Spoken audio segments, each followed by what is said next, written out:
The Autism Research Institute relies on the generosity of donors like you to make this webcast possible. If you enjoy this presentation, please consider making a donation. Thank you.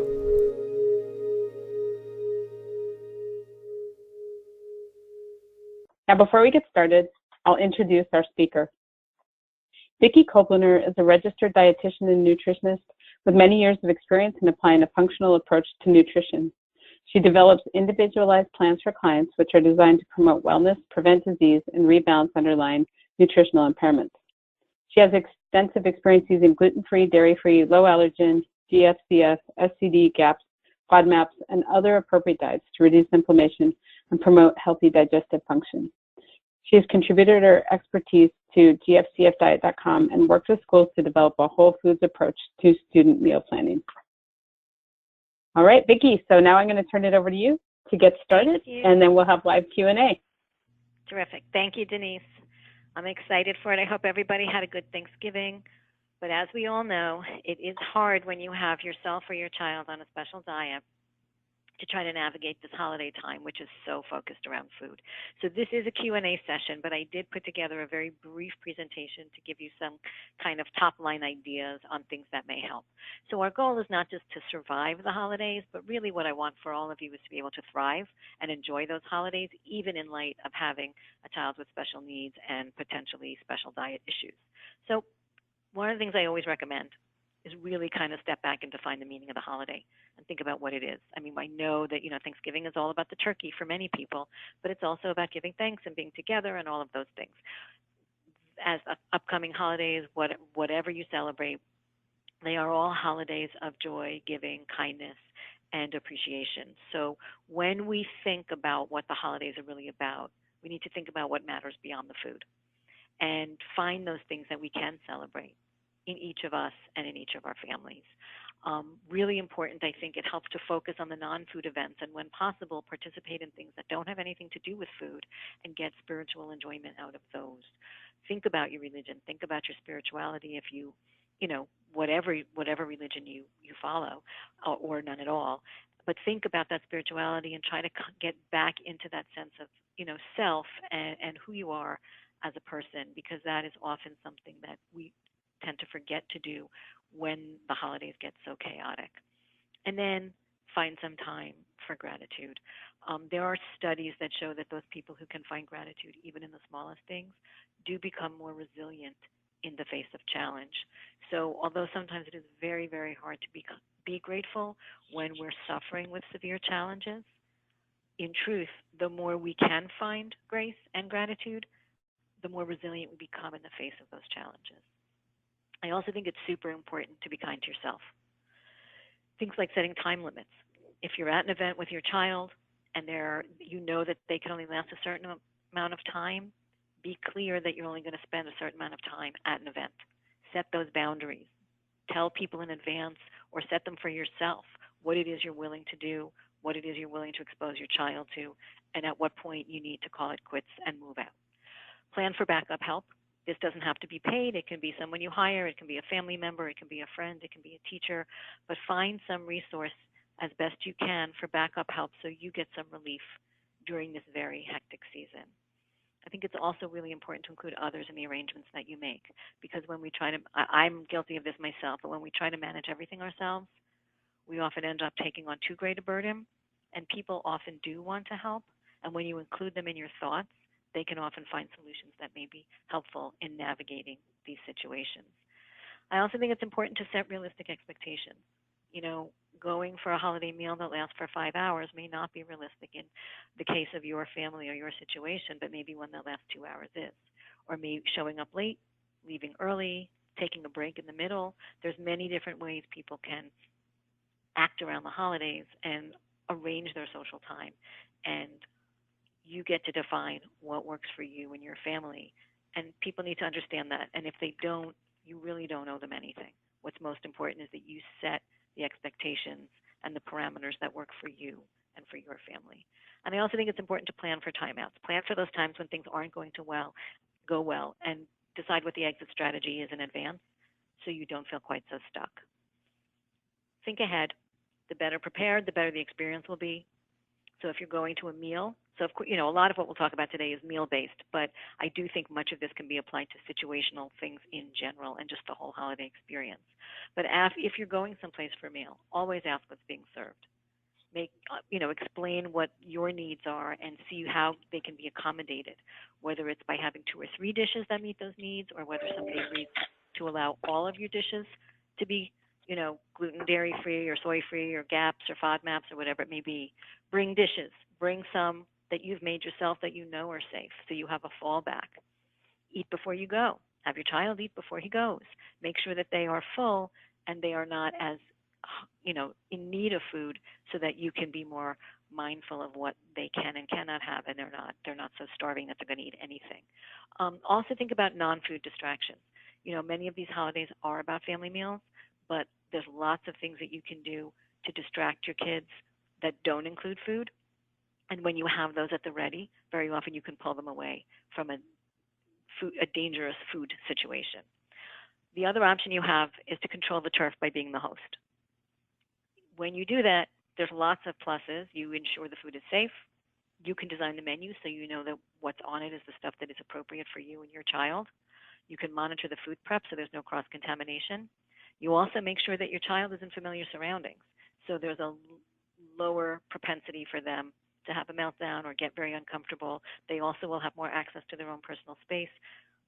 Dad can take them into a room, or, grandma can take them into a room for some private time if they need it. And everything is not so foreign. Now, again, if you are the host, I would suggest that you make sure that you have all your guests be bringing certain things that you know are safe, because that way you're not doing all the cooking and doing all the work. So there is always that balance between how much work you do and how much control you have over what's being served, but you can often find a decent balance when you control the things that are most important and give up a little control of the things that aren't. If you are going elsewhere, I would always talk to the host. Confer ahead of time about your needs. And I think it's very often, sometimes we don't remember what people don't understand about some of these issues. So explain them. Food intolerances, cross-contamination, the propensity or the possibility of hidden ingredients. Most of the time when people understand this stuff, they are going to want to help. Often they're going to want very specific recommendations as to how to implement your needs. So the more specific you can be, the better. But also clearly, be a guest and say, understand if they can't accommodate all of the needs, what is the alternative? And does that include things like you bringing safe foods, or you only showing up for a certain part of the meal when you think it will be less either problematic food-wise or problematic with heightened emotions and noise, et cetera, et cetera. Also ask them if they would like you to review the menu so that you can take a look at it and see what works and then provide some input. Very, very often people are very willing to do that because it makes them feel safer and more comfortable. If you go to a restaurant, restaurants are very willing to accommodate many dietary restrictions at this point. They're all aware of them. So call ahead, learn the menu, and find out what kind of a menu this is. Is somebody hosting a party where there's a set menu, or is this something where everybody's ordering off the menu itself?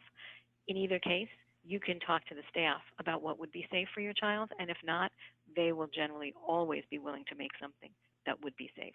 Talk about those safe options. And if possible, help choose the venue and make it one where you have a relationship with those people, or you know that they have many more safe foods for your family and your child. If you end up in a place where you really don't have a lot of control over the menu, some basic tips are always choose the unprocessed foods. Any simple fruit, any simple vegetable, anything that, meat that doesn't have any seasoning, any sauces on it, those types of things are always going to be the safest foods to eat. If you do have decent foods that, safe and acceptable foods that your family can eat, and everybody's divvying up the leftovers, generally I recommend you be the first one to take any leftovers, because you don't want everybody else sticking their forks in them before you do, just in case they've contaminated it with something else. And I would always label the safe foods. So if you, again, obviously this is something that your host would be aware of in advance, but if you and your family are all trying to follow a specific diet, if you have a little sign, post-it note, whatever, that shows these are the foods that work for our family, then the family can go help themselves to those platters and not necessarily eat from the other plates where the food may not be as safe. But marking them and making them readily visible to people often helps. Some great swaps that I like to use when we're making menus is things like cauliflower rice in place of rice in different dishes. Often shirataki or carrot noodles can replace regular noodles and look a lot more festive, the carrot noodles especially. People don't often think about our root vegetables that are so prevalent in the fall, but things like rutabaga, turnips, and celeriac are great replacements for potato if you're trying to avoid some of the potatoes. Nut flour-based cookies and quick breads taste great, and they can replace some of those gluten-containing ones very easily, as well as things like nut and seed granola, which make actually great hostess gifts. You can bring them to people's houses. You also then make sure that you have something that your family can eat that is not grain-based, is not dairy-based, and gives you something available to the family, as well as making a nice gift. Some great recipes. These are two resources that I like a lot. Both of these have gluten and dairy-free holiday recipes. They're also adaptable. A lot of the resources they have, the recipes they have on these two websites are also often paleo-friendly, so more things are removed and become even more accessible for many other diets. But they have some great recipes, some great menus, and they make life a little bit easier for anybody who's trying to plan a holiday meal. So the most important thing to remember as we approach the crazy holiday season is to breathe, try to look for the joy, give yourself a break whenever you can. And I thank you. I hope you all enjoy your holidays. That was my quick down and dirty, thriving through the holidays. And I'm going to open up for questions. And I'm happy to hear from everyone. All right. Well, Vicki, we did get a lot of questions in advance. And for everybody who's listening, if you have a question, just type it into the question section, and then we'll read them and try to address them in the 45 minutes, or I guess we almost have. Yeah, we've got about 45 minutes that we have. So the first question that I've got is, so this is a parent who's going to be traveling, and they said, I'm really afraid of infractions occurring. Is there an sort of an emergency kit that I could take to make sure that if my child accidentally eats something inappropriate that might upset their stomach, I can be ready for it and not draw a lot of attention to ourselves? Yes. So first thing, obviously, I'm sure you're aware, bring as much as you can with you so there's less temptation for snacks that aren't going to be legit. But if it does happen, and it does, the two things that I think are the most powerful and most helpful are a digestive enzyme, and depending on what the issues are, obviously one that's a gluten and dairy, contains gluten and dairy enzymes, but also just a broad spectrum, because there may be many foods that are disruptive. But a good broad spectrum digestive enzyme I would use immediately after an infraction is seen. After that, you want that to get into the gut quickly. The other thing I would give, if the child ate something a while ago but you didn't realize it and now they're really having trouble, is some sort of binder. So there are many binders. Activated charcoal is one. That's an easy one to get even over the counter in a drugstore. Now, with something like activated charcoal, you really, really want to be sure that you're getting one that doesn't have dyes or other additives in it, so it has to be just straight activated charcoal. There are many good ones from professional companies as well. I always have some on hand. It's also just good when you get a stomachache from anything. Other binders, though, there are ones that include other things like zeolite and silica. Aloe can also be very helpful in the gut. There is, I don't remember if I'm allowed to use brand names, but there is a product called GI Detox, which I like a lot, which has a combination of charcoal and aloe and zeolite and silica, and it's gentle, a little bit more gentle than straight charcoal, but also very good at binding. The other thing that can help to bind is just fiber. Something like a psyllium may help. Anything that's going to help, number one, break it up, and number two, pull it out of the body are the two things you want if you've had an infraction. Okay, so you talked quite a bit about, sorry, I was going to say, people also sometimes use things like Alka-Seltzer Gold, stuff like that, but I like the binders and the digestive enzymes most. Okay, anything else on that one? Nope. Okay, so along with that, another parent was asking about hydration. So she's saying that it's always hard enough to get water in her son, but over the holidays it gets really tricky, when you're distracted. So do you have thoughts about different strategies parents can use to get that hydration in? Also, she said the soda and juices are all over the place. So, Yeah. thoughts about that. It sounds like he's a 9-year-old, so he's not, it's not easy to trick him by watering things down. Right.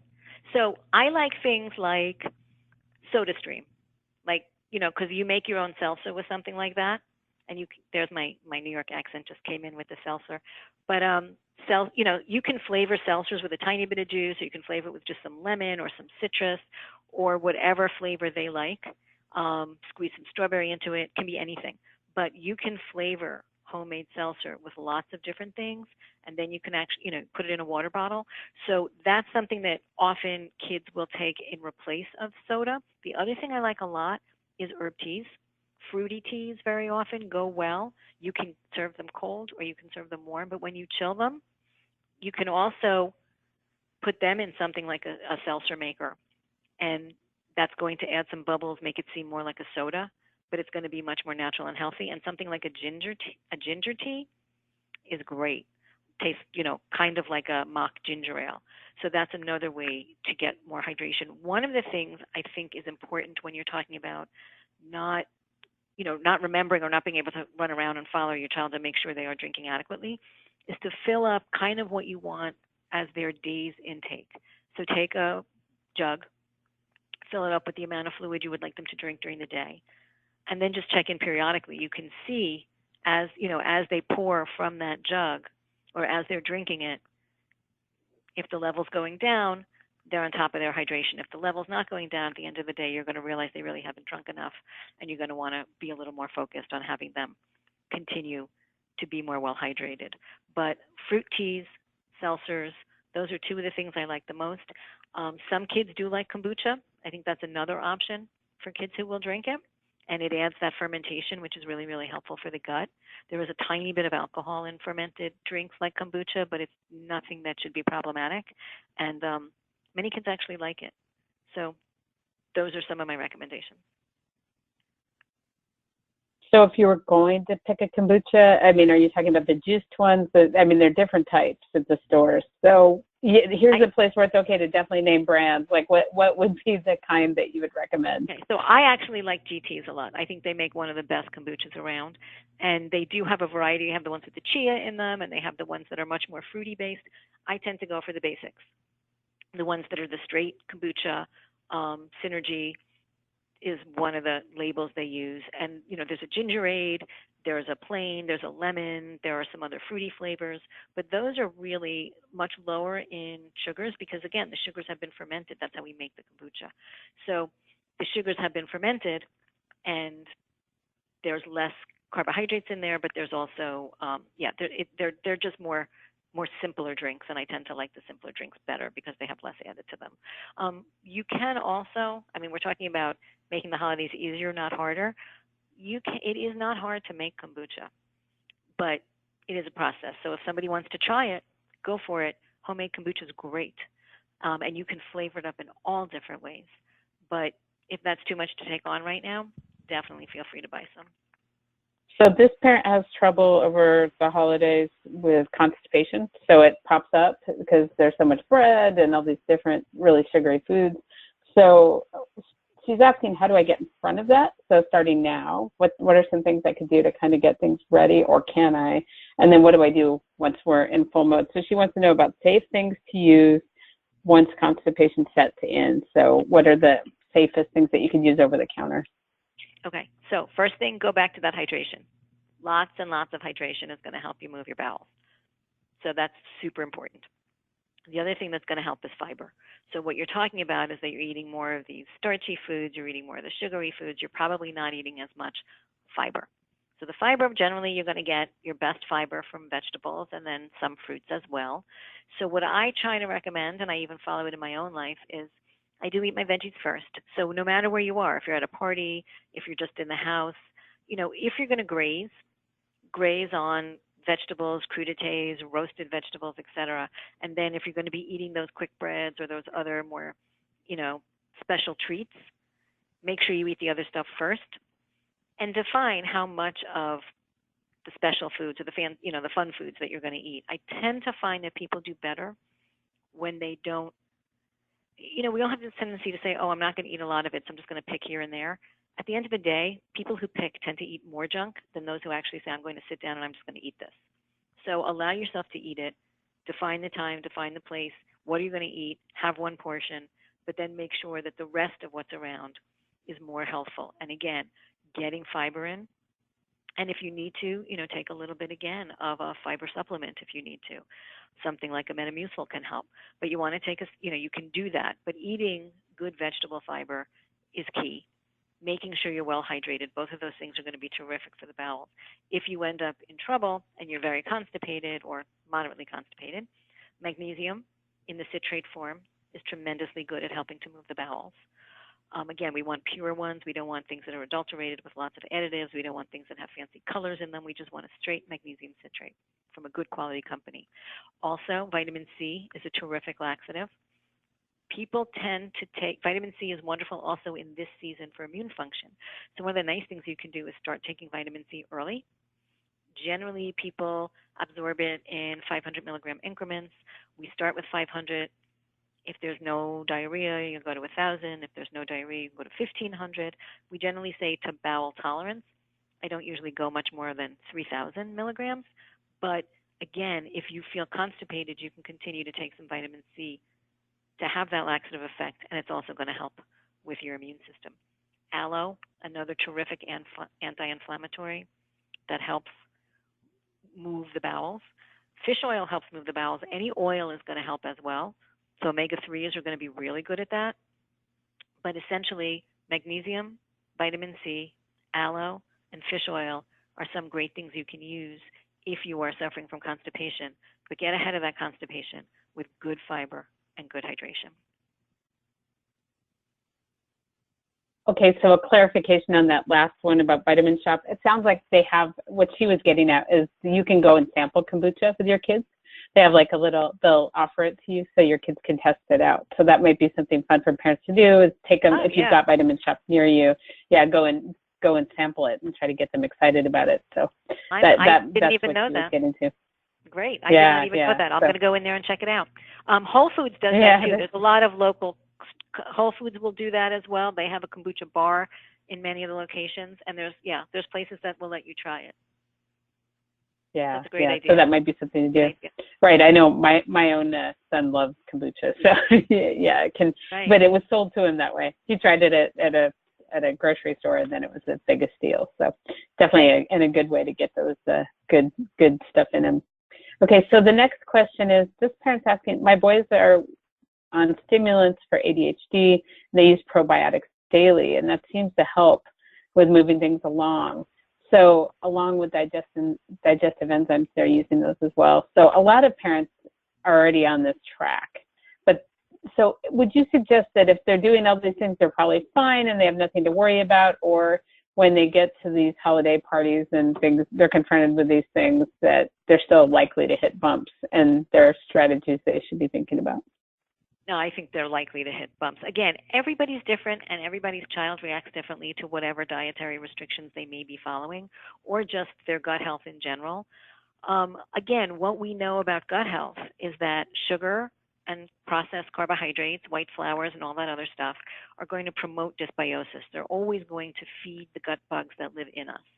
And things like vegetables and high fiber plant foods are the things that actually feed the good bugs. So regardless of whether it's holiday time or not, a diet that's very high in vegetables and high in plant foods, not grain-based plant foods, but other plant foods, nuts, seeds, legumes, but vegetables, fruits, etc., is always where you want to be.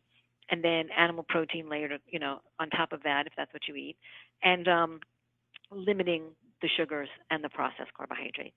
That doesn't change during the holidays. Obviously, kids are going to be eating more of that, but that means you have to be kind of ever more vigilant that if they're going to be eating some more of the junky stuff, you want to also make sure that they're getting enough fruits and vegetables, that they're getting enough fiber, that they are also not just feeding the bad bugs, but feeding their good bugs as well. The other thing I often do during the holiday season when people are eating more of these sugars and processed carbs is make sure they're getting good antimicrobials.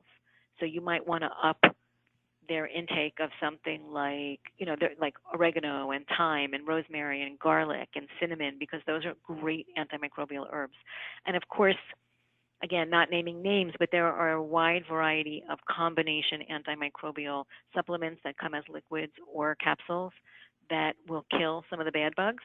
So if you're going to be eating in a way that's going to be increasing their helping them colonize and thrive, then it's not a bad idea to throw some things in there that are also going to help limit their proliferation. So something like that is helpful. A probiotic is good, but it's not necessarily going to be enough. And, two things we're talking about here is we're talking about what's going to happen to the gut itself, bowel-wise. So things like constipation may be a problem. But we're also talking about what's going to happen functionally.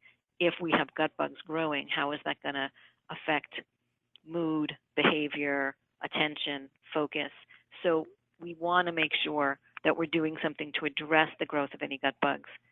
At the same time, if we see that there's an increase and that intake of sugars and other processed foods is increasing. Okay. So if people have questions, be sure to type them into the question section. I have a bunch here that they're coming in by email, so that's fine too. This person's asking, I need to educate my family. My mother heard that the special diets don't work for autism, and she's not supportive, and she's informed the rest of my family about that. Are there any studies or things I can point to that would politely correct that misinformation? Yes. Two things I would refer you to. One is the Autism Research Institute itself. They have information about parent-reported, there's an assessment of parent-reported interventions and which ones were the most successful and they felt made the biggest difference. And a gluten and dairy-free diet is one of them that was listed as a powerful intervention. In addition, Jim Adams at the University of Arizona did a study of dietary intervention for kids on the spectrum. It wasn't just diet. It also included a variety of supplements. It was a whole program. But the diet was part of it. And there was his assessment at the end of the study was that it was very clear that the children who did the intervention had better outcomes. And the gluten and dairy-free diet was a part of that. The other thing to bear in mind is that, and there are many studies that show, the link, things like the potential link between gluten and schizophrenia and gluten and mood. And many of, if you look in the research literature and you just put those in a search engine, they will come up. But one of the issues we have is that there are not a whole lot of good studies of this diet because nobody's paying for it. And, it's all about money when it comes to, if you have a pharmaceutical and somebody's going to make a lot of money on it, they're going to fund a study. There aren't many people funding studies of gluten and dairy-free diets because what's the end game? What's the outcome? People change their diet, but nobody's making money on that. So part of the question is the lack of literature that exists on the benefits of the diet. But if you look at something like the ARI, assessment, and if you look at Jim Adams' study, and you do some Google searching, you will definitely find research that supports the use of these diets. And again, I think the thing to remember, and this is something that most family members, I would hope, would be open to understanding, is that these diets don't have to be forever. And they don't work for everybody, but they do work for some. And so if you have the opportunity to help your child by trying it, if it works, you're not going to go back. If it doesn't work, you can stop it. So this doesn't mean a child has to be on this diet for life. But which grandma, which cousin, which uncle wants to say, oh, I told you not to do it, and 10 years later, we tried it and it really helped. I wish we had done it 10 years ago. Better to try it now and do it right than wait 5 or 10 more years and wish that you had. Okay. The next question is about desserts and candy. So this is going to come up. This mom said we are really careful, but we want to make sure that he feels included and gets to have a couple special treats as well. And I know you showed a couple of websites. You want to put those back up? Would those have helpful suggestions there? Obviously, they've got lots of recipes. Yes, lots of recipes. Any thoughts specifically? Any thoughts specifically? Well, just if they're going to do this, it sounds like in this family they don't do a lot of sugar. Like during the Right. year, they're not sugar-free, but they don't do much. They use maple syrup and honey. So if they're going to just at Christmas, let there be sugar. What's a good way to do that, and what should they expect? Well, I think like anything else, some of it depends on your child's level of comprehension, their age, their engagement, their function, because, it's going to be different with a child who's not really participating as opposed to somebody who wants to participate actively but has a lot of dietary restrictions. So some of that depends on the situation. But always, again, if you know that candy's being served, make sure that there's either some candy supplied or some that you bring that is, doesn't contain dairy. If it needs to be dairy-free, doesn't have gluten. It's not one of the, ones with cookie crunch in it or something like that. Make sure that it's something that I would try to focus on ones that have less dyes. So your Skittles, your store-bought, things like that are not my favorites. Whereas, a simple piece of chocolate, a plain piece of good chocolate, I wouldn't limit somebody from having something like that if they want it. And I would also talk about what's realistic. This is the amount that's appropriate for somebody to eat in a day. So set some boundaries on how much they can have. Where are they going to have it? So we're going to go to this family party, and, there's going to be these chocolates there, and you can have 4 of them, or you can have 3 of them. But so pick the 3 you like the most and eat those. But when you come home, we're not going to have more. So part of it is, again, defining the space where these things are going to be available and saying, yes, it's okay for you to have some. But that doesn't mean we gorge ourselves. That doesn't mean we go crazy, because we're still taking care of our bodies.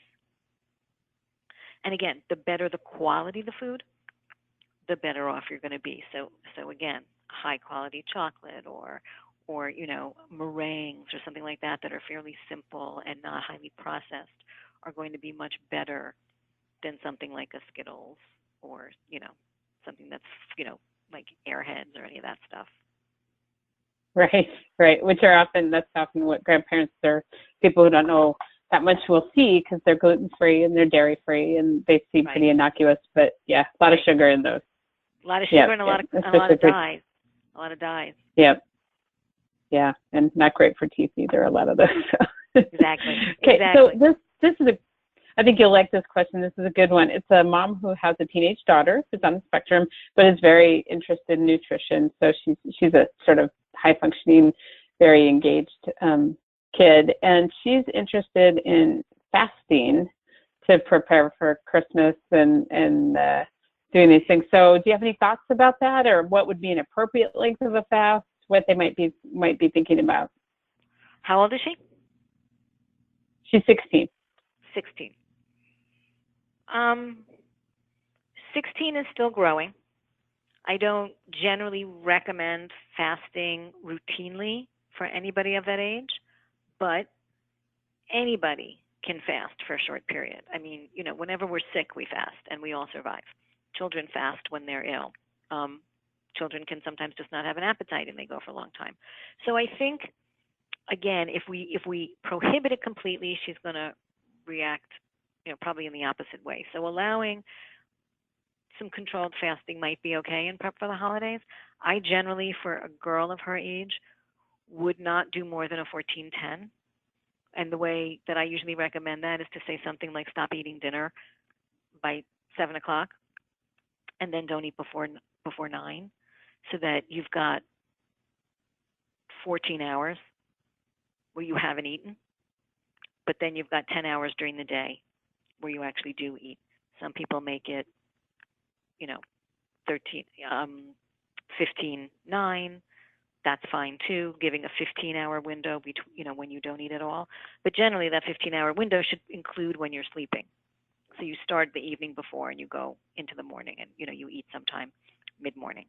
I think that would be something that would probably meet her needs or, meet her interest, but not be an extreme fast. I don't generally recommend extreme fasts for 24 or 48 hours for kids of her age.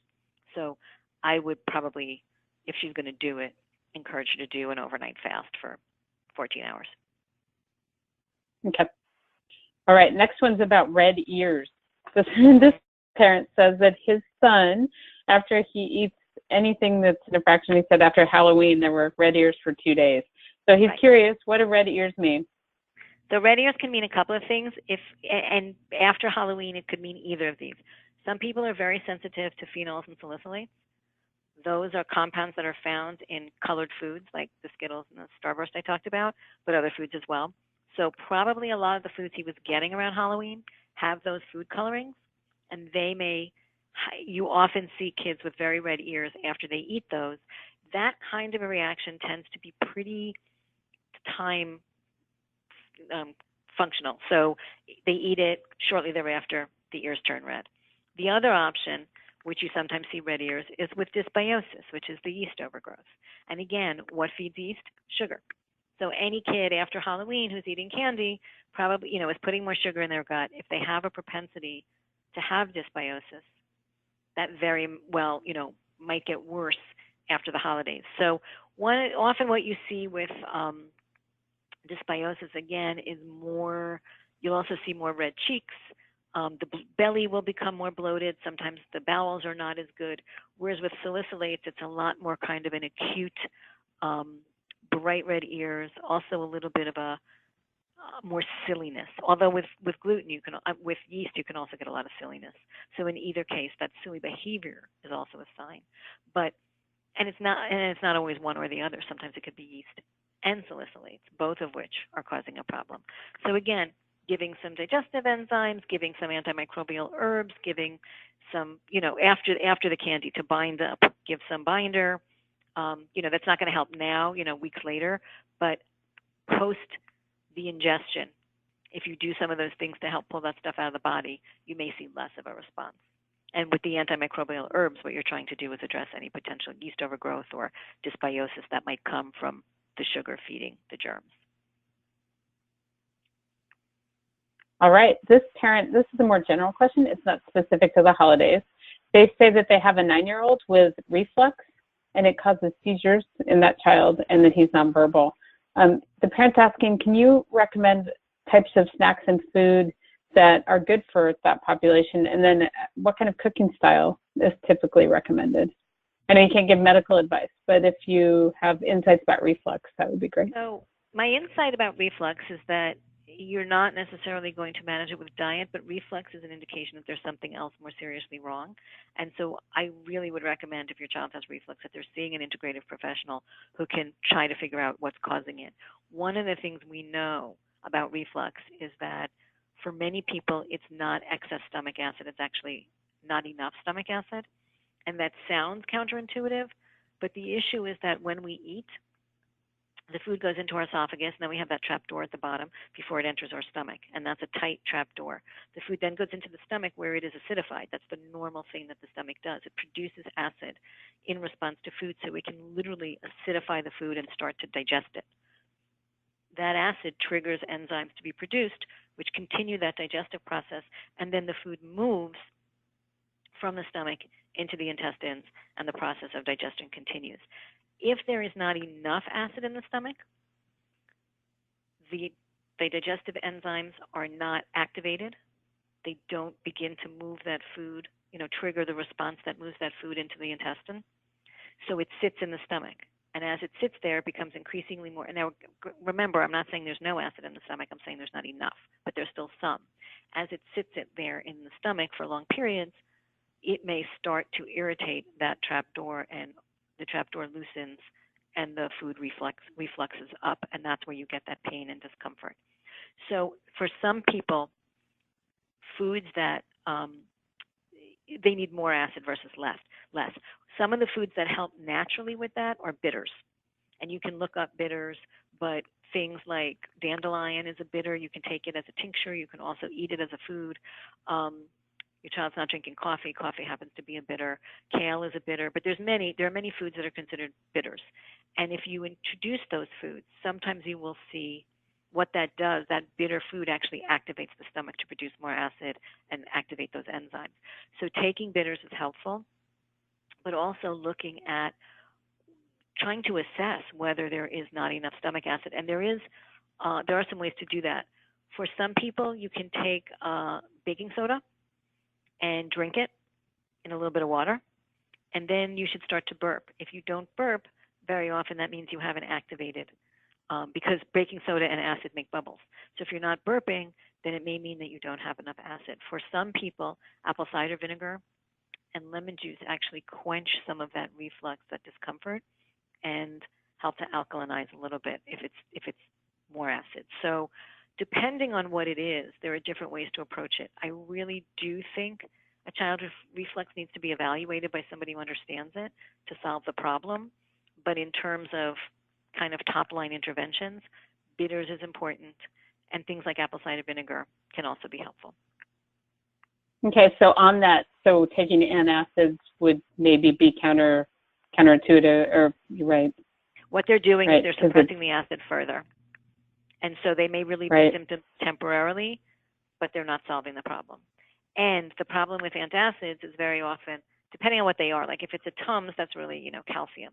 But if you're taking a prescription PPI, that actually, they are not supposed to be taken for more than 3 months. They've never been approved for longer than that, but people stay on them for years. And they actually actively impair the body's ability to, because they're not activating the enzymes, they impair the metabolism of B vitamins, which we need for brain function and many other functions as well. So we really need to be very, very careful with the use of PPIs, which are often routinely recommended to treat reflux. And once somebody's on them, they don't seem to get off.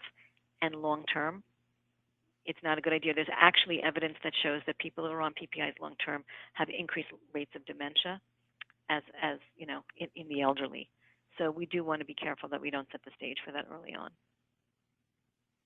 All right, great. That's interesting. I'll say I take apple cider vinegar every time I eat. So my physician had me start that several years ago for that very reason when I was pregnant, and I keep doing it after that. So yeah, that additional acid can really help if it's something. So a physician can guide you through that, or a nutritionist who's got that information about how to decide when and where to use that. Okay, somebody who's familiar with an integrative approach, because a traditional physician is going to tell you to take a PPI.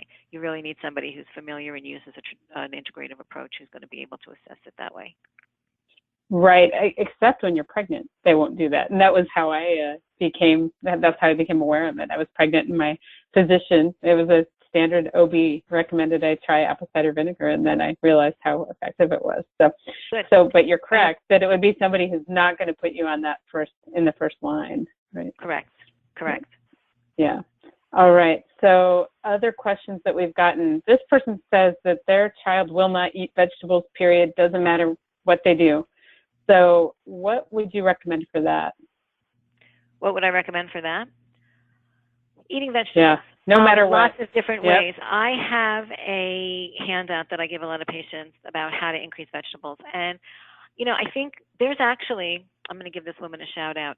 Her name is the Autism Nutritionist. She has an Instagram account where she talks about food chaining. I think food chaining is super helpful, but she talks about how to transition your kid from eating one thing that's familiar and safe to eating another food that is less familiar, and how to get that going in small steps. I think she's a great resource for parents who are struggling with how to get their kids to eat more.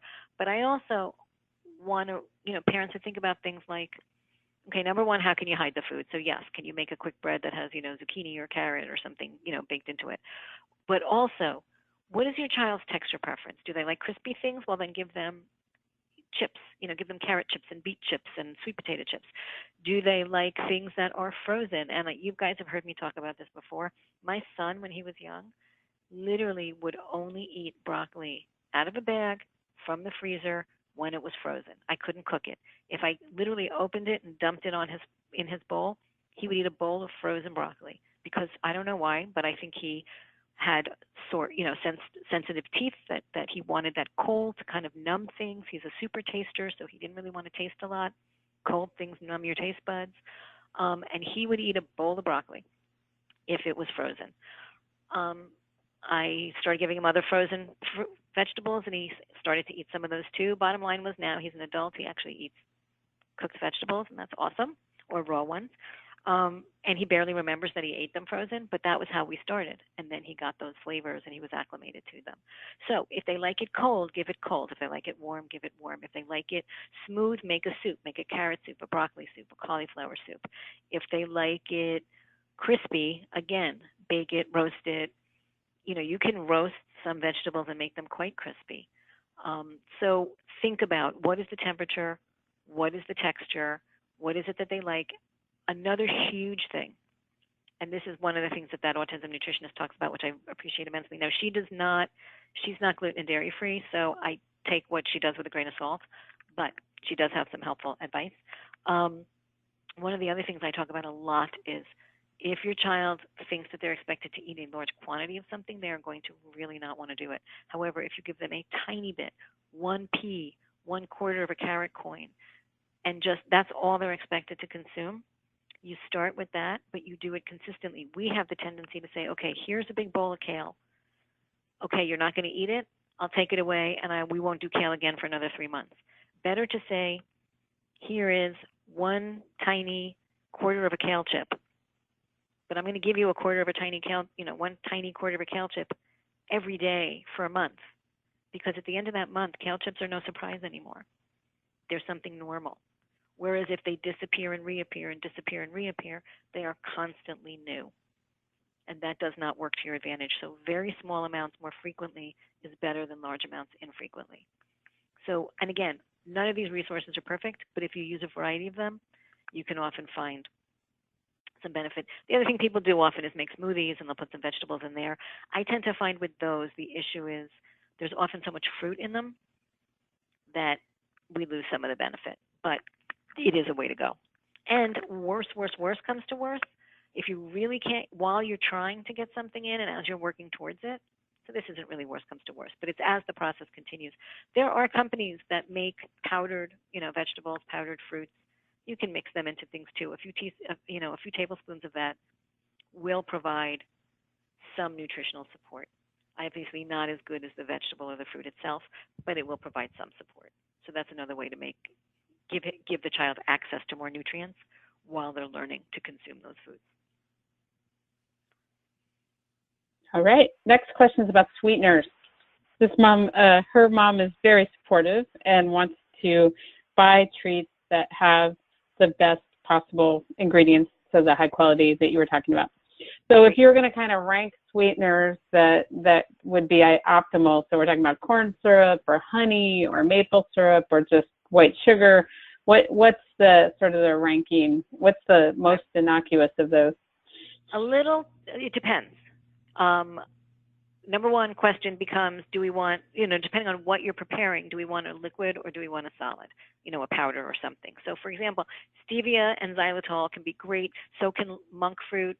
So can coconut sugar. Those can be helpful if you're trying to make something that requires a solid. Because, for example, if you're making a baked good, liquid sweeteners in a baked good tend to change the texture, and it's not always as ideal. So having something that's a powder is better.